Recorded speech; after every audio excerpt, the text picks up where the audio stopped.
اچھی طرح دیکھ چکا تھا۔ موت کے خوف سے بیچارے کی صورت بگڑی ہوئی تھی۔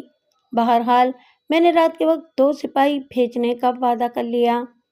نوکرانی چھیمو مشکوک ہو چکی تھی اور میں اپنے مخبروں بلال شاہ اور دائی بھاگا کے ذریعے اس کے بارے میں تیزی سے معلومات حاصل کر رہا تھا۔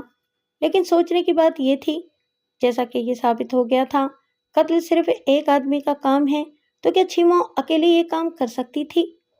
لیکن دوسرے دن ایک ایسا واقعہ ہوا جس نے حالت کا رخ ایک بار پھر موڑ دیا۔ لاکھا سنگھ کے نئے مکان میں اس کا دوسرا بیٹا سریندر قتل ہو گیا۔ اس قتل سے پورے علاقے میں سراسیمگی پھیل گئی۔ سریندر سنگھ اپنے مکان کی دوسری منزل میں بند کمرے میں سویا ہوا تھا۔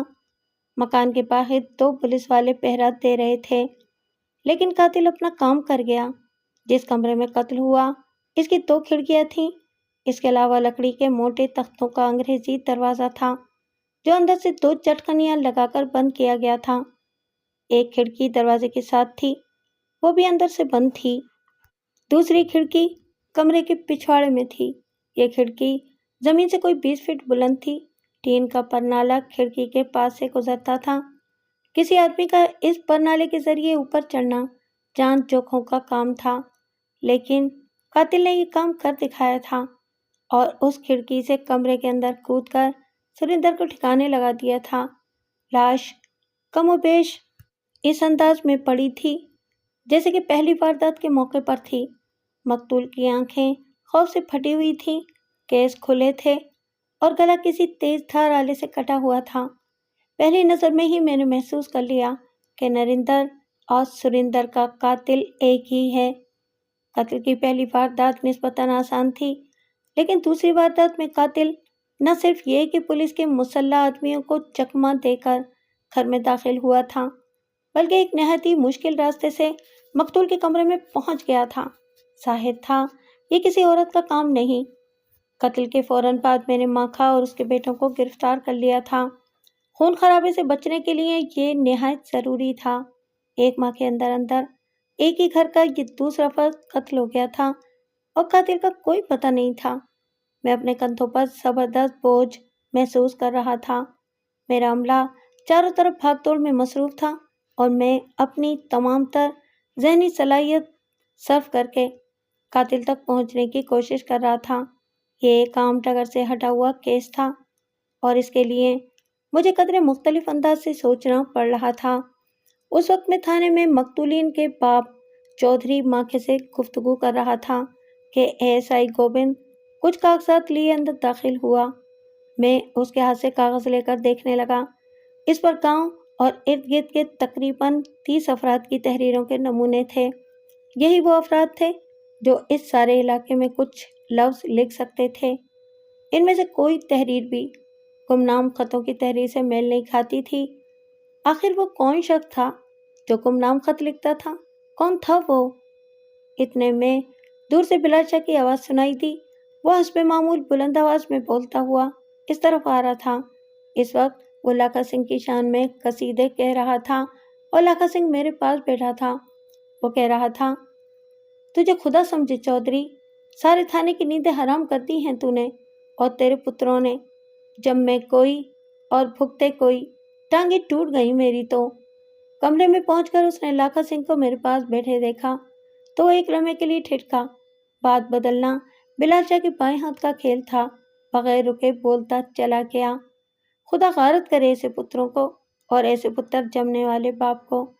میرے بس میں ہوتا تو ایک رات میں پھائے لگا دیتا چاروں باپ بیٹوں کو۔ لاکھے کی باتیں اس نے کمال صفائی سے ماکے کے کھاتے میں ڈال دی تھیں۔ مجھے یقین ہے اگر اس نے لاکھے کا نام لے کر بھی اسے کوسا ہوتا تو بھی کوئی بات بنا لیتا۔ خیر، میں نے اسے گھور کر دیکھا اور کہا کہ کام کی بات کرو، جس کام کے لیے تمہیں بھیجا تھا اس کا کیا بنا؟ اس نے پہلے ایک بار پھر اپنی ٹانگوں کا رونا رویا، پھر بتایا کہ ساری بھاگ دوڑ بیکار گئی۔ بلّا تو 3-4 دن سے گاؤں ہی میں موجود تھا۔ میں نے دراصل اسے چھیموں کے خاوند بلے کی کھوج میں امرتسر بھیجا تھا۔ وہاں اس کے ٹھکانے سے بلال شاہ کو یہ پتہ چلا تھا کہ بلّا تو گاؤں گیا ہوا ہے۔ اس کا مطلب تھا کہ قتل کی رات بلّا گاؤں ہی میں موجود تھا۔ یہ بات اسے اور بھی مشکوک کرتی تھی۔ میں نے اس رخ پر سوچنا شروع کیا۔ بیوی کے چال چلن پر بلے کو شبہ تھا، اس نے بیوی کو مارا بھی تھا۔ یہ سلسلہ کافی دیر سے چل رہا تھا، لیکن بلا کچھ نہیں کر سکتا تھا۔ آخر اس نے در پردہ انتقام کا راستہ اختیار کیا اور اپنے خطوں کے ذریعے پہلے دونوں خاندانوں میں پھوٹ ڈلوائی اور پھر لاکھا سنگھ کے بیٹوں کو قتل کر دیا۔ لیکن پکی حویلی کے اندر کی باتیں اسے کیسے معلوم ہوئیں؟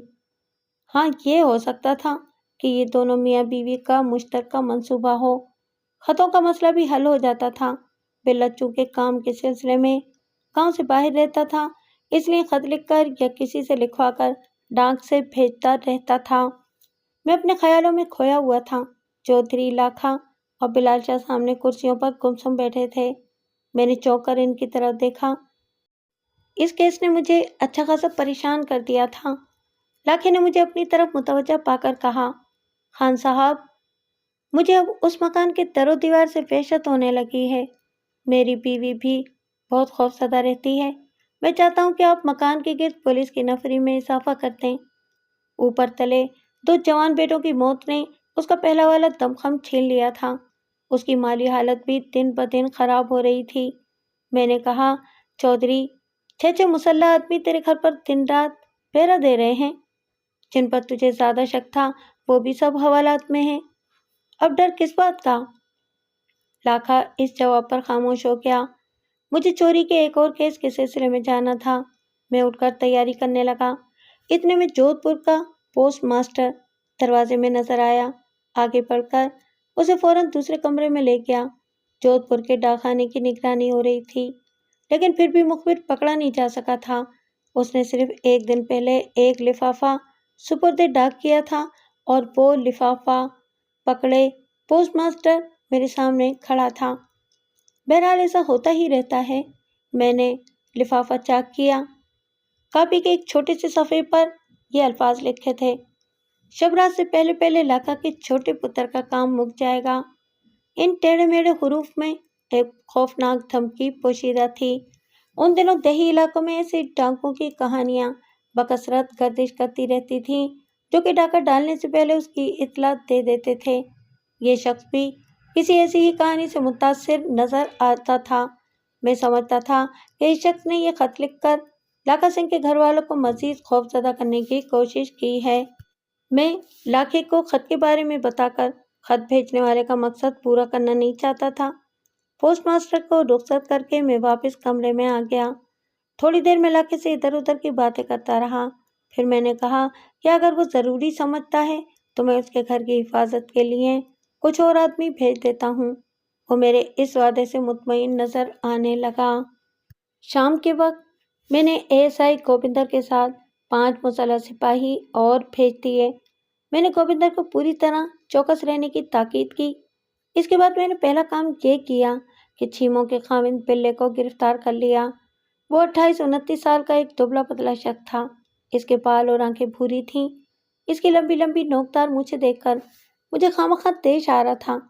میں نے پہلے تو اس سے نرمی سے پوچھ گچھ کی، لیکن وہ ہر بات سے انکار کرتا رہا۔ وقت کم تھا اور مجھے فوری معلومات درکار تھیں۔ میں نے سپاہیوں کو اس کی مرمت کرنے کا حکم دیا۔ 2 گھنٹے تک 3rd ڈگری کے استعمال کے باوجود اسے کوئی بات معلوم نہیں ہو سکی تو میں نے مار پیٹ کا سلسلہ منقطع کروا دیا۔ لاکھا کے گھر وہ رات تو بخیریت گزر گئی۔ شب برات میں ابھی ایک دن باقی تھا۔ اگلے دن شام کے بعد میں نے خود لاکھے کے مکان کے گرد حفاظتی انتظامات کا جائزہ لیا۔ انتظامات ہر طرح سے مکمل تھے اور اگر قاتل کو جن بھوت نہیں تھا تو حفاظتی گارڈ کو چکمہ دے کر گھر کے اندر داخل نہیں ہو سکتا تھا۔ اس وقت رات کے 12 بجے تھے۔ میں تھانے میں تھا اور بلے سے پوچھ گچھ کر رہا تھا۔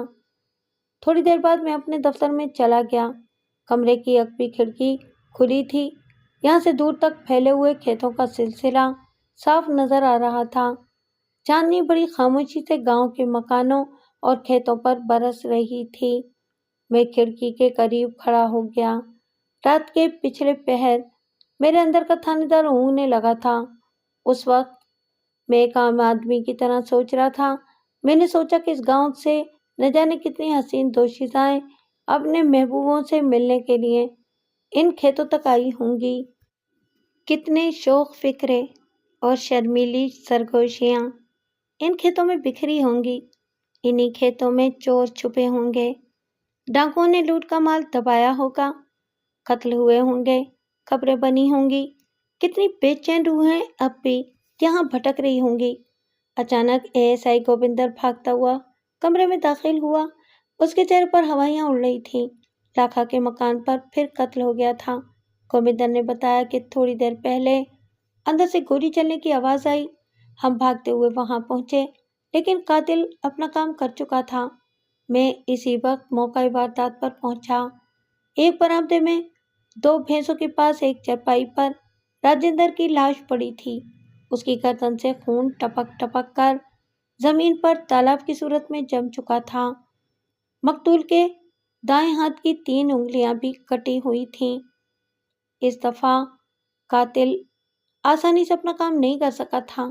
ارد گرد کے جائزے سے پتہ چلتا تھا کہ وہاں کچھ دھینگا مشتی بھی ہوئی ہے۔ چارپائی کے پاس پانی کا ایک گھڑا ٹوٹا پڑا تھا اور لحاف بھی اس فرش پر گرا ہوا پڑا تھا۔ یوں لگتا تھا جیسے قاتل نے حسب سابق چھری سے وار کرنے کی کوشش کی تھی، لیکن مقتول جاگ گیا تھا اور اس نے مزاحمت کی تھی۔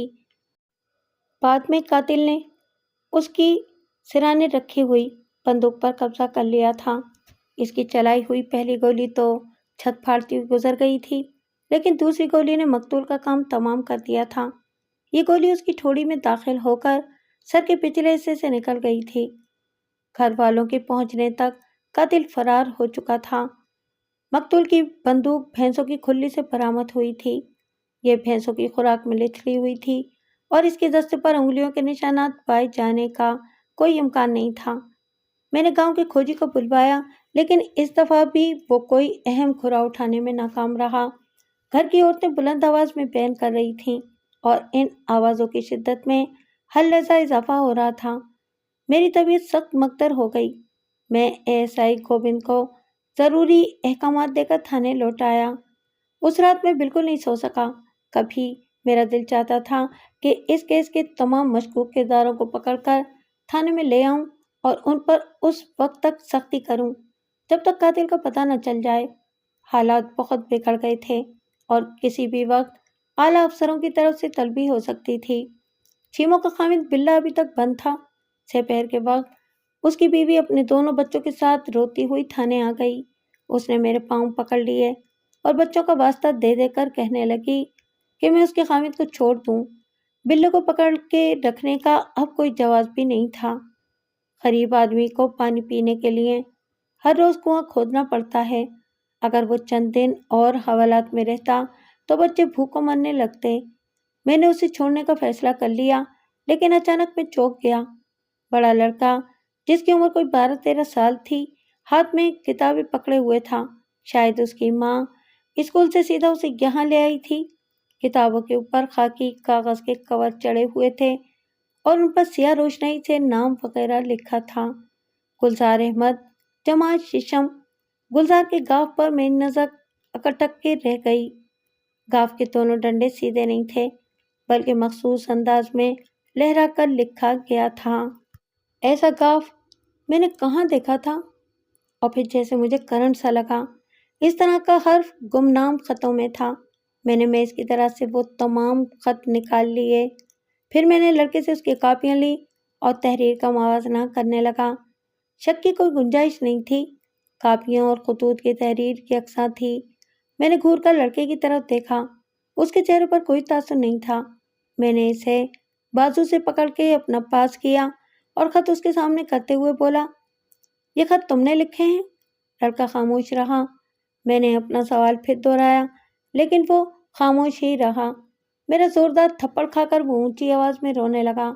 میں نے اسے چپ کرایا، جیب سے ایک تھیلا نکال کر دیا اور پھر قدرے نرمی سے پوچھا۔ اس بار میں نے ایک حیرت انگیز انکشاف کیا۔ پہلے تو مجھے اپنے کانوں پر یقین نہیں آیا، لیکن وہ جھوٹ نہیں بول رہا تھا۔ یہ تمام خطوط اس سے لاکھے کی بہو پریتم نے لکھوائے تھے۔ لڑکا پکی حویلی میں اپنی ماں کے پاس آتا جاتا رہتا تھا۔ پریتم موقع ملنے پر اسے چند لائنیں لکھوا لیتی تھی۔ کچھ وہ اپنے میکے کے لیے لکھواتی تھی اور کچھ اسی گاؤں کے لیے۔ گلزار روزانہ بس پر 12 میل کا سفر کر کے جودھ پور قصبے میں جاتا تھا۔ وہی ان خطوط کو لیٹر باکس میں ڈال دیا کرتا تھا۔ مجھے ایک ایک کر کے پچھلے واقعات یاد آنے لگے کہ کس طرح ماکے کی بہو نے 2 موقع پر میری تفتیش کو غلط رخ پر ڈالنے کی کوشش کی تھی۔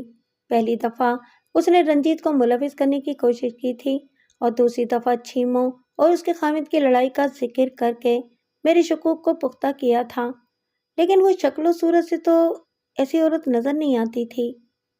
کیا وہ اپنے ہاتھوں اپنے خامد کو قتل کر سکتی تھی؟ کیا اس نے اکیلے 3 مردوں کو قتل کیا تھا؟ اگر اس کے ساتھ کوئی شریک تھا تو کون تھا؟ مجھے بہت سے سوالوں کے جواب چاہیے تھے۔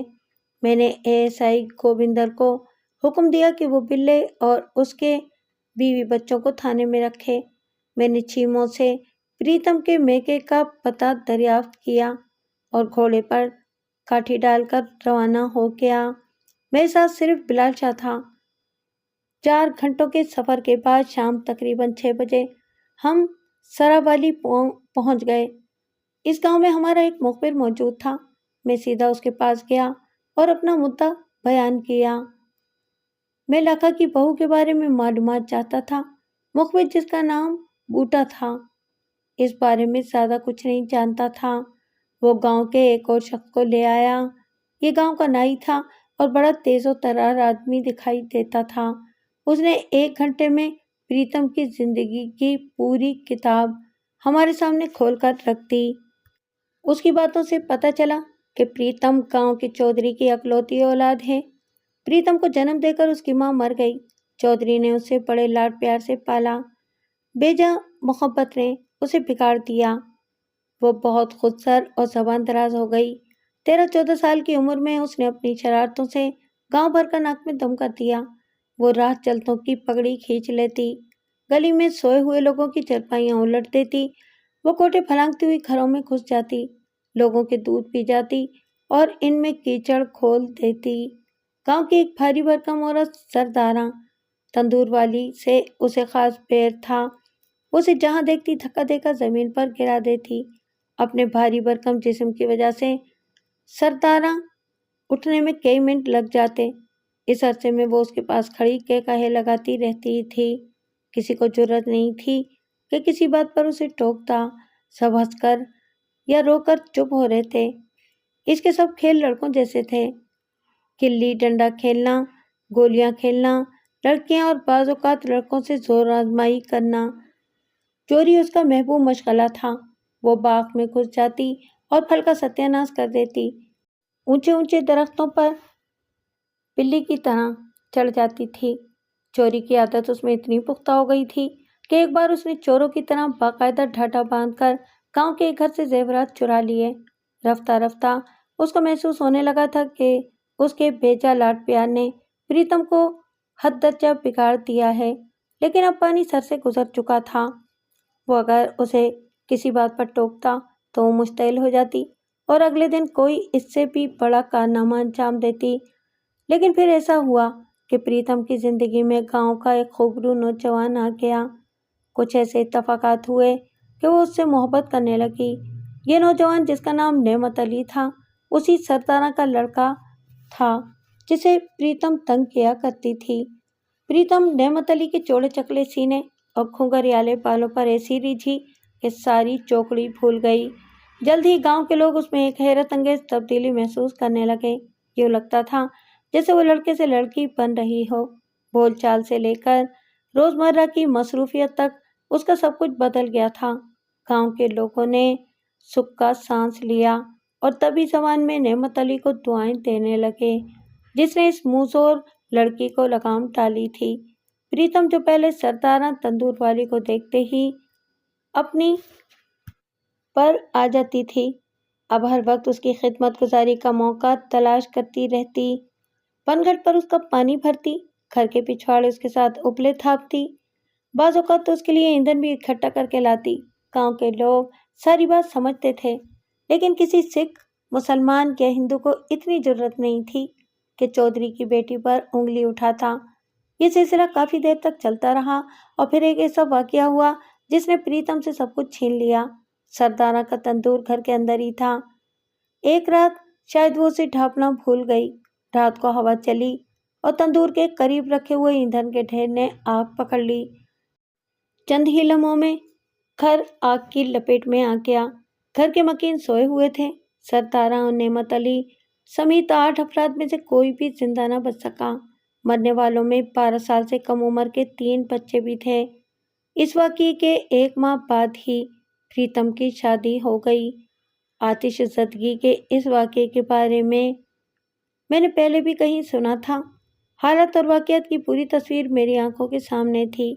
میرا ذہن تیزی سے مختلف کڑیوں کو جوڑنے میں مصروف تھا۔ 2 صورتیں ہو سکتی تھیں۔ آگ اتفاقیہ لگی تھی یا جان بوجھ کر لگائی گئی تھی۔ یقیناً آتش زدگی کا واقعہ اتفاقیہ نہیں تھا۔ آگ جان بوجھ کر لگائی گئی تھی، لیکن کس نے لگائی تھی؟ ہو سکتا ہے یہ پریتم کے باپ کا کام ہو، لیکن نہیں۔ مخبر کی باتوں سے ظاہر ہوتا تھا کہ وہ اس قسم کا کام خود نہیں کر سکتا۔ پھر پریتم کے سسرال والوں پر بھی شک کیا جا سکتا تھا، لیکن شک نہیں بلکہ یقین سے کہا جا سکتا تھا۔ یقیناً یہ لاکھے اور اس کے بیٹوں کا کام تھا۔ اس قسم کا کام عمومی طور پر وہی لوگ کر سکتے تھے۔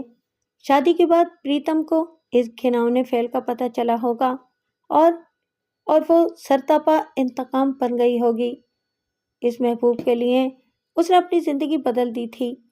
وہ خدائی فوجداروں کے ہاتھوں اپنی زندگی ہار گیا تھا۔ اسے جھوٹے نام و ناموس کی بھینٹ چڑھا دیا گیا تھا۔ وہ ایک بار پھر پرانی پریتم بن گئی تھی، لیکن اس دفعہ اس نے کوٹھے نہیں پھلانگے تھے، دودھ نہیں پیے تھے، چارپائیاں نہیں الٹائی تھیں۔ اس نے قتل کیے تھے، نہایت دلیری اور شفاقی سے۔ اس نے اپنے شریر ذہن کو ایک اور انداز سے استعمال کیا تھا۔ اس نے اپنے دشمنوں میں نفاق کا بیج بویا تھا، انہیں ٹکڑے ٹکڑے کیا تھا اور پھر چن چن کر مارا تھا۔ میں اپنی جگہ سے کھڑا ہو گیا۔ وہ بفری ہوئی شفاق قاتلہ لاکھے کے گھر موجود تھی۔ تمام حفاظتی انتظامات کے باوجود لاکھے اور اس کے اہل خانہ کی زندگیاں سخت خطرے میں تھیں۔ میں اپنی ٹوپی سنبھالتا ہوا تیزی سے اٹھا اور بلال شاہ کو ساتھ لے کر گھوڑوں کی طرف بڑھتا چلا گیا۔ 4 گھنٹے کا سفر تقریباً 2.5 گھنٹے میں طے کر کے ہم گاؤں واپس پہنچ گئے۔ لاکھے کا مکان گاؤں کی بیرونی حدود میں تھا۔ مکان کے دروازے کے پاس 2 سپاہی ٹہل رہے تھے۔ بیرونی دیوار کے ساتھ ساتھ بھی مسلح سپاہی موجود تھے۔ باقی جوان شاید اندر صحن میں چارپائیاں ڈالے بیٹھے تھے۔ مجھے دیکھتے ہی سپاہیوں نے سلیوٹ کیا۔ سلیوٹ کی آواز سن کر گوبندر سنگھ جلدی سے باہر آیا۔ بلال شاہ نے کہا، کچھ اندر کا پتہ ہے آپ کو؟ گوبندر نے اطمینان سے کہا، سب ٹھیک ہے۔ سب ٹھیک نہیں ہے، میں نے گھڑی کی طرف دیکھتے ہوئے کہا۔ رات کے ٹھیک 11:30 بجے تھے۔ اس سے پہلے کہ میں اندر کی طرف قدم بڑھاتا، ایک نسوانی چیخ سنائی دی، لیکن اس چیخ میں خوف یا درد کی بجائے ایک وحشت سی تھی۔ گوبندر سنگھ میرے منہ کی طرف دیکھ رہا تھا۔ میں نے ایک لمحہ ضائع کیے بغیر اسے سپاہیوں کے ساتھ پیچھے آنے کا اشارہ کیا اور اندر گھستا چلا گیا۔ صحن خالی تھا۔ میں بھاگتا ہوا مکان کی دوسری طرف گیا، تب اچانک اوپری منزل کی ایک کھڑکی دھماکے سے کھلی اور کسی شخص نے بڑی بدحواسی میں صحن میں چھلانگ لگا دی۔ وہ دھب کی زوردار آواز سے نیچے گرا۔ ایک لمحے کے لیے ساکت رہا، پھر اس نے اٹھ کر بھاگنے کی کوشش کی، لیکن لڑکھڑا کر گر گیا۔ کوئی سیڑھیوں پر سے بھاگتا ہوا نیچے آیا۔ میں اسے جسم سے فوراً پہچان گیا۔ وہ پریتم ہی تھی۔ اس نے منہ پر شاید دوپٹے کا ڈھاٹا باندھ رکھا تھا۔ اس کے ہاتھ میں ایک لمبی چھری تھی۔ عین اس لمحے زمین پر پڑا ہوا شخص چلانے لگا، بچاؤ بچاؤ! وہ ہمیں دیکھ کر ایک لمحے کے لیے ٹھٹکی۔ اس کے تیور خطرناک تھے۔ گوبندر سنگھ آگے بڑھا، لیکن اس نے اتنے جنونی انداز میں چھری گھمائی کہ وہ پیچھے ہٹنے پر مجبور ہو گیا۔ بلال شاہ کا ذہن ایسے موقعوں پر تیزی سے کام کیا کرتا تھا۔ اس نے کہیں قریب سے ایک اینٹ پکڑی اور تاک کر اس کے سر پر نشانہ مارا، لیکن نشانہ خطا گیا۔ اینٹ اچھڑتی ہوئی اس کے کندھے پر لگی۔ اس نے ایک خوفناک چیخ ماری اور تیر کی طرح بلال شاہ کی طرف لپکی۔ بلال شاہ گھبرا کر الٹے پاؤں پیچھے ہٹنے لگا۔ صورتحال نہایت سنگین تھی۔ میں پستول نکال ہی رہا تھا کہ گوبندر سنگھ نے جرأت کا مظاہرہ کرتے ہوئے اسے پیچھے سے جکڑ لیا۔ میں نے آگے بڑھ کر چھری اس کے ہاتھ سے چھین لی۔ ہاتھا پائی میں اس کا ڈھاٹا نکل چکا تھا۔ وہ پریتم ہی تھی، لیکن یہ وہ پریتم نہیں تھی جسے میں 2-3 بار پہلے دیکھ چکا تھا۔ وہ ایک بدلی ہوئی عورت تھی۔ اس پر جنونی کیفیت طاری تھی۔ وہ نہایت وحشیانہ انداز میں چیخ رہی تھی اور بار بار گوبندر کو دانتوں سے کاٹنے کی کوشش کر رہی تھی۔ وہ چیخ چیخ کر کچھ کہہ رہی تھی۔ کچھ فقرے سمجھ میں آتے تھے اور کچھ نہیں۔ انہوں نے میرے نعمت کو چھین لیا۔ انہوں نے اسے آگ لگا دی۔ میں بھی انہیں آگ لگا دوں گی۔ ان کی نسل ختم کر دوں گی۔ گھر سے باہر گاؤں کے لوگ اکٹھے ہونے شروع ہو گئے تھے۔ میں نے ایسائی گرو دت کو اشارہ کیا۔ اس نے 2 سپاہیوں کے ساتھ مل کر بمشکل پریتم کو ہتھکڑی لگائی۔ وہ اب زور زور سے رو رہی تھی۔ میں نے سامنے دیکھا، لاکھا سنگھ خالی خالی نظروں سے میری طرف دیکھ رہا تھا، شاید اپنے گناہوں پر غور کر رہا تھا۔ میں نے گوبندر کو اشارہ کیا کہ لاکھے اور اس کے بیٹے کو بھی ہتھکڑی لگا دو۔ زمین پر گرنے سے لاکھے کے بیٹے کی ٹانگ ٹوٹ گئی تھی۔ اس کیس میں لاکھے اور اس کے بیٹے کو عمر قید کی سزا ہوئی۔ ان پر یہ جرم ثابت ہو گیا کہ انہوں نے چند ماہ پہلے ذاتی عداوت کی بنا پر ایک گھر کو آگ لگا دی تھی، جس کی وجہ سے 8 افراد ہلاک ہو گئے تھے۔ پریتم کو سزائے موت سنائی گئی۔ اس کے باپ نے اکلوتی بیٹی پر روپیہ پانی کی طرح بہایا۔ ہائی کورٹ نے اس کی کم عمری کو مد نظر رکھتے ہوئے سزائے موت کو عمر قید میں تبدیل کر دیا۔ میں نے سنا ہے کہ اس کا باپ جب بھی جیل میں اس سے ملنے گیا، اس نے ملنے سے انکار کر دیا۔ شاید وہ سمجھتی تھی کہ 8 افراد کے وحشیانہ قتل میں اس کا بھی ہاتھ تھا۔ وہ ایک مدت تک بیٹی کی صورت کو ترستا رہا اور آخر جیل اور گھر کے درمیان دھکے کھاتا ہوا مر گیا۔